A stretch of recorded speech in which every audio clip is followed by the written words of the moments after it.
ఉగాది పండుగ రోజున ఎటువంటి హడావిడి లేకుండా ఈజీగా చాలా సింపుల్గా వంటలు చేయాలనుకుంటున్నారా?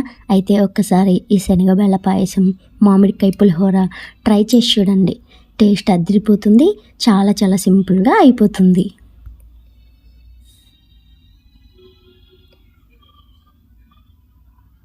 దానికోసం ఒక గ్లాస్ శనగపప్పు తీసుకోవాలండి.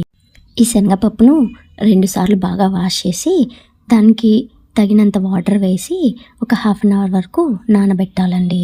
ఈ శనగపప్పుతో చేసే పాయసం ఇంట్లో ఉన్న వాటితోనే ఈజీగా తయారు చేసుకోవచ్చండి. హాఫ్ అన్ అవర్ తర్వాత నానిన శనగపప్పుని కుక్కర్లోకి వేసుకొని మూత పెట్టుకొని విజిల్ పెట్టుకోవాలి. ఈ విజిల్స్ 4 to 5 విజిల్స్ వచ్చే వరకు బాగా మెత్తగా ఉడికించుకోవాలి.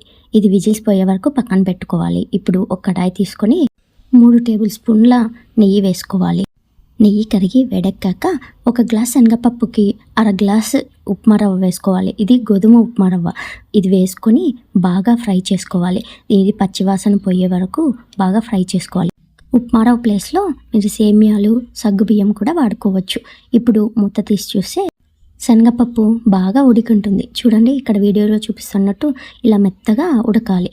ఇప్పుడు మనం వేయించి పెట్టుకున్న ఉప్మా రవ్వ ఉంది కదా, అదంతా ఇందులోకి వేసుకొని బాగా కలుపుకోవాలి. మధ్యలో మీకు అవసరం అనుకుంటే, చిక్కగా ఉందనుకుంటే ఒక గ్లాస్ కానీ హాఫ్ గ్లాస్ కానీ వాటర్ యాడ్ చేసుకొని బాగా కలుపుకోవాలి.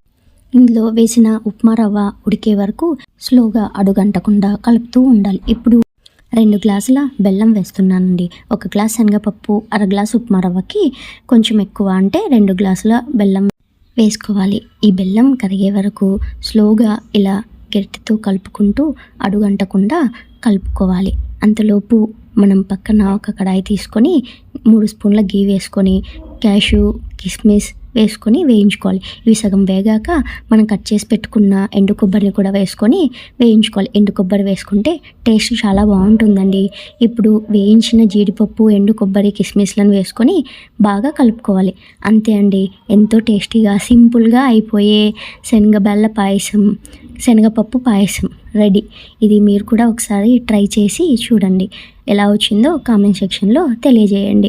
ఇంకొక రెసిపీ చేస్తున్నానండి, అది మామిడికాయ పులిహోర. దానికోసం 1 గ్లాస్ రైస్ తీసుకొని బాగా వాష్ చేయాలండి. 2-3 సార్లు వాష్ చేసి దానికి సరిపడా, అంటే 1 గ్లాస్కి నేను ఇక్కడ 2 గ్లాసులు వాటర్ వేస్తున్నానండి. వాటర్ వేసి ఒక హాఫ్ అన్ అవర్ పాటు నానబెట్టి పక్కన పెట్టుకోవాలి. అంతలోపు ఒక మామిడికాయ చిన్నది తీసుకున్నాను. ఇది దాని స్కిన్ అంతా పైన ఇలా తీసేసి దీన్ని బాగా తురుముకోవాలండి. పుల్లగా ఉన్న మామిడికాయ తీసుకోండి, అదైతే పులిహోర టేస్ట్ చాలా బాగుంటుంది. ఇప్పుడు ఒక కడాయి తీసుకొని 2 టేబుల్ స్పూన్ల ఆయిల్ వేసుకోవాలి. ఆయిల్ వేడెక్కిన తర్వాత పోపు దినుసులు, ఎండుమిర్చి, పల్లీలు ఇవన్నీ ఒకదాని తర్వాత ఒకటి వేసుకుంటూ వేయించుకోవాలి. పల్లీలు కొంచెం వేగిన తర్వాత మనం గుప్పెడు కరివేపాకు వేసుకోవాలి. కరివేపాకు, పల్లీలు ఇవన్నీ వేగిన తర్వాత హాఫ్గా కట్ చేసుకున్న పచ్చిమిర్చి, పసుపు, ఒక చిటికెడు ఇంగువ వేసుకొని ఈ తాలింపు అంతా బాగా ఫ్రై చేసుకోవాలి.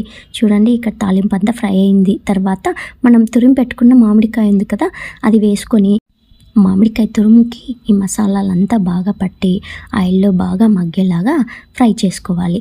చూడండి, ఈ ఫ్రై అంతా రెడీ అయిపోయింది.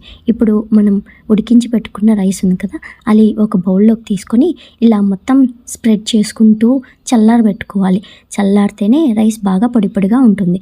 ఇప్పుడు కొంచెం ఉప్పు, మనం వేయించి పెట్టుకున్న మసాలా ఇదంతా వేసుకొని రైస్ని బాగా కలుపుకోవాలి. ఇక్కడ నాకు కొత్తిమీర అవైలబుల్గా లేదండి, మీకు అవైలబుల్గా ఉంటే వేసుకోండి. ఫైనల్గా జీడిపప్పుతో గార్నిష్ చేసుకుంటే మామిడికాయ పులిహోర రెడీ. వీడియో నచ్చితే ప్లీజ్ లైక్ చేయండి. Please subscribe to my channel.